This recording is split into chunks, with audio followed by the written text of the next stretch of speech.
No episódio de hoje, vamos dar continuidade à história de Kaspar Hauser.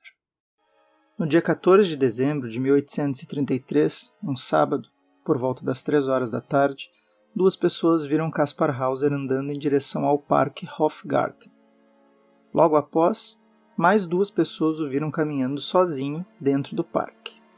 Mais tarde, o operário Josef Leich viu Kaspar caminhando ao lado de outro homem dentro do parque e ficou espantado por ver os dois conversando ao relento, já que estava muito frio e ventando, e enquanto as pessoas procuravam ir embora para se abrigar, os dois estavam caminhando em direção ao interior do parque. Entre 3 e 3:30 da tarde, um fazendeiro avistou um homem com a mão manchada de sangue saindo dos portões do parque. Às 3:30, Kaspar aparece em frente à porta da casa de Meyer e toca a campainha. Quando Meyer abre a porta, leva um susto. Kaspar pula para dentro de sua casa, com uma mão segurando o lado esquerdo do peito e arrasta Meyer em direção ao Hofgarten, sem dizer nenhuma palavra. Meyer percebe então que Kaspar está com um sangramento no peito e pergunta se ele havia sofrido algum acidente. Kaspar responde ofegante, sem conseguir se expressar direito, que um homem havia lhe dado um bornal, uma espécie de bolsa de pano, e logo após lhe deu uma facada no peito e fugiu. Kaspar deixou cair o bornal quando levou a facada e saiu correndo para a casa de Meyer. Ao chegarem próximo ao local do suposto ataque, Kaspar cai desmaiado.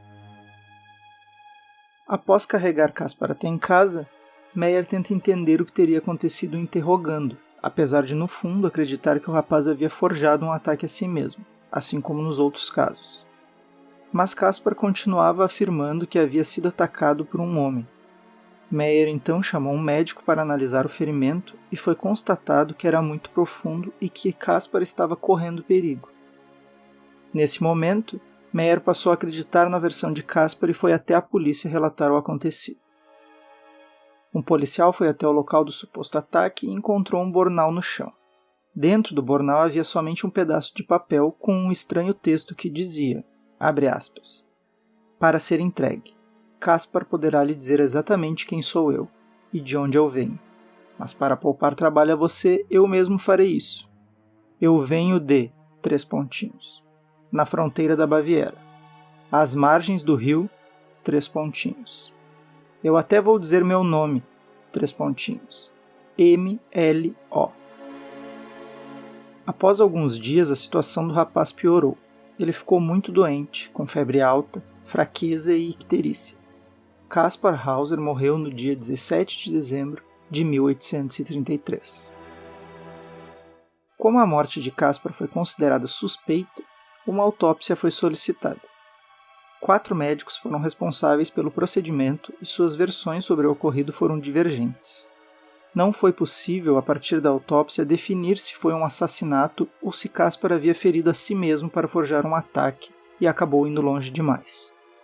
Houve uma mobilização geral na busca de um suposto assassino de Kaspar Hauser. Até mesmo o rei da Baviera ofereceu uma recompensa para quem soubesse algo a respeito do assassino. Mas nada foi encontrado e ninguém jamais foi preso. Durante o período em que Kaspar estava vivo, diversas hipóteses sobre a sua origem foram levantadas, mas a que ganhou mais notoriedade foi a de que ele era o príncipe herdeiro de Baden, que fora roubado de seu berço em 1812 e trancado em uma masmorra para que outra pessoa pudesse ficar em seu lugar na sucessão real. Essa hipótese, aventada logo de sua chegada em Nuremberg, foi muito defendida por Feuerbach. Quando os primeiros boatos a respeito dessa história começaram a circular pela região, os responsáveis por manter Kaspar aprisionado durante a infância teriam decidido que seria melhor eliminar o rapaz antes que sua verdadeira identidade fosse descoberta. Assim, as tentativas de assassinato e a consequente morte de Kaspar Hauser estariam explicadas. Após a morte de Kaspar, a discussão a respeito de quem realmente era aquele estranho ser fica dividida entre os que acreditavam na realeza do rapaz e aqueles que o consideravam um vagabundo aproveitador, sem muito espaço para o meio termo. A decisão a respeito da morte de Kaspar teria um peso considerável nessa discussão, afinal, se Kaspar havia sido assassinado, então a teoria de que era importante, um membro da realeza ganharia mais força. Mas caso tivesse ferido a si mesmo para forjar um ataque e tivesse morrido em decorrência desse ferimento, então era somente um impostor. O tribunal, no fim das contas, decidiu que Caspar era responsável pela própria morte. Decisão essa que enfureceu os defensores do rapaz, que o consideravam a alma mais pura que havia pisado na terra depois de Cristo. Então a rixa que já existia entre quem o considerava impostor e quem o considerava um príncipe só aumentou e muitas pessoas tentaram se aproveitar da história do rapaz para atacar a casa de Baden, tentando provar que estavam envolvidos em um crime dinástico, enquanto outros tentavam provar que Caspar era somente um vagabundo que estava se aproveitando da ingenuidade de muitas pessoas. Assim, muitos questionamentos começaram a surgir a respeito da história contada pelo próprio Caspar sobre seu passado. Como ele teria conseguido sobreviver por tantos anos em uma masmorra, somente comendo pão e água e ainda assim crescer forte e saudável? Como uma criança que ficou isolada do mundo até quase a sua vida adulta, sem quase nenhum contato com outros seres humanos, foi capaz de aprender a ler e escrever tão rápido? Como um indivíduo conseguiria aprender a caminhar em poucas horas e percorrer um longo trajeto após passar a vida sentado ou deitado em uma masmorra? Ao mesmo tempo, se Caspar era um impostor, por que nunca aproveitou as diversas oportunidades de roubar ou se aproveitar de seus defensores? Também é notável o fato de que nos 53 dias em que ficou preso na torre, só comeu pão e bebeu água, passando mal sempre que tentava comer ou beber algo diferente. Um psiquiatra alemão chamado Karl Leonhard sugeriu que Caspar era alguém que sofria de mitomania, um distúrbio que faz a pessoa mentir e enganar compulsivamente, e por isso tentava enganar as pessoas a qualquer custo, mesmo não obtendo grandes vantagens com isso. Em 1966, um neurologista alemão chamado Günther Hess sugeriu que Caspar sofria de epilepsia e delírios, o que explicava os panfletos religiosos, o rosário e o papel com ouro em pó que o rapaz carregava ao chegar em Nuremberg. Esses objetos, segundo Hess, eram usados como profilaxia em casos de epilepsia na Alemanha do século XIX. Durante toda a segunda metade do século XIX até metade do século XX, os defensores e detratores da reputação de Caspar Hauser acusaram-se mutuamente de perseguição, calúnia e até mesmo denunciaram estarem sendo literalmente perseguidos pelas ruas. A teoria de que o rapaz era um príncipe perdeu força aos poucos, após o julgamento, mas retornou mais forte alguns anos depois. No final do século XIX e ao longo do século XX, a teoria do príncipe Caspar ressurge, mas não só isso. Algumas pessoas que acreditavam na história do rapaz, aprisionado em uma masmorra, sendo ele príncipe ou não, começaram a elaborar teorias a seu respeito.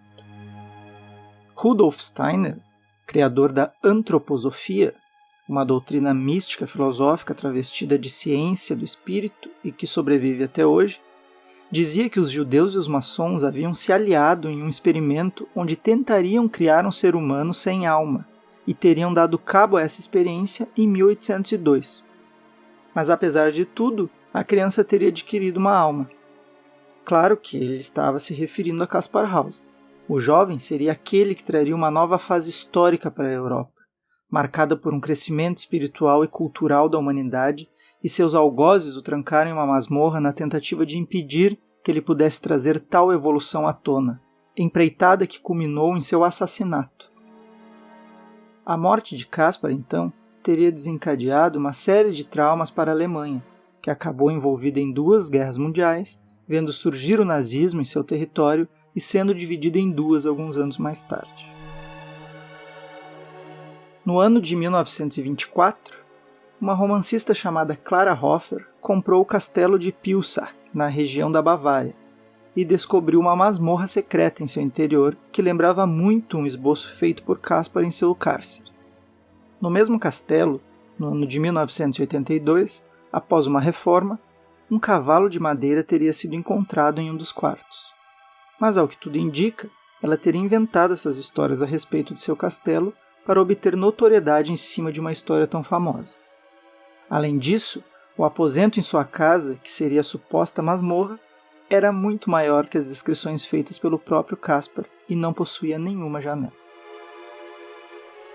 A maior parte da história sobre Caspar Hauser parece implausível. Não há nenhuma evidência sobre o rapto de um príncipe de Baden, nenhuma justificativa crível para isso. Também nada que corrobore a história dos defensores da antroposofia, para afirmarem que o jovem rapaz traria uma significativa mudança para a história da Europa e, consequentemente, da humanidade, além de pura crença e teorias pseudocientíficas que veem na figura de Caspar uma espécie de Cristo moderno. Mas em 1996, a revista alemã Der Spiegel patrocinou um exame de DNA na tentativa de solucionar esse mistério e ficando com os direitos exclusivos da publicação. Tal exame seria feito coletando o DNA das manchas de sangue das roupas que Caspar vestia na ocasião de seu suposto assassinato. As roupas foram guardadas pela Sociedade Histórica de Ansbach e expostas em museus em algumas ocasiões durante o século XX, inclusive colocado em um manequim que representaria o jovem Caspar. O fato das roupas terem sido expostas muitas vezes virou motivo de desconfiança a respeito desse teste para os defensores da teoria do príncipe Caspar. Muitos começaram a dizer que as roupas foram trocadas, que as manchas foram melhoradas e adulteradas ao longo dos anos, e que o teste não poderia dar uma resposta confiável. O fato é que cientistas da Universidade de Munique coletaram o DNA dessas roupas e compararam com o DNA de descendentes ainda vivos da casa de Baden, e confirmaram que ele não era descendente dos Baden, colocando uma pá de cal na lenda do príncipe Caspar. Em 1974, o filme chamado O Enigma de Caspar Hauser, de Werner Herzog, trouxe a história de Caspar para o grande público e serviu de inspiração para muitos estudos em psicologia, filosofia e sociologia a respeito das consequências do encarceramento prematuro e como isso afetaria o desenvolvimento de uma pessoa e determinaria sua natureza. Afinal, existiria uma natureza humana previamente determinada além das construções socio-históricas do ser humano? O que aconteceria com a mente de alguém criado sem contato com o resto da humanidade? Seria ainda um ser humano aquele que não aprende nada a respeito da sociedade humana, nem mesmo a comunicar-se? Não reconhecendo em Caspar qualquer comportamento que diríamos ser naturalmente humano, como poderíamos ainda chamá-lo ser humano? Ao sermos privados da convivência em sociedade, perderíamos parte da nossa essência? O que nos torna essencialmente humanos, afinal? O filme de Herzog parece querer passar a mensagem de que a construção da humanidade de Caspar, entendida tanto pelo desenvolvimento de seu raciocínio quanto de seus sentimentos, só tornou-se possível após a sua inserção na sociedade, valorizando a concepção de que somos seres sociais e que nossa natureza é um construto socio-histórico.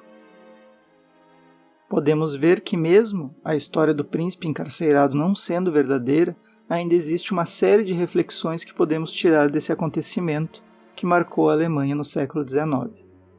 E um grande mistério ainda paira no ar. Quem afinal era esse rapaz que ficou conhecido como Caspar Hauser e desperta nossa curiosidade até os dias de hoje?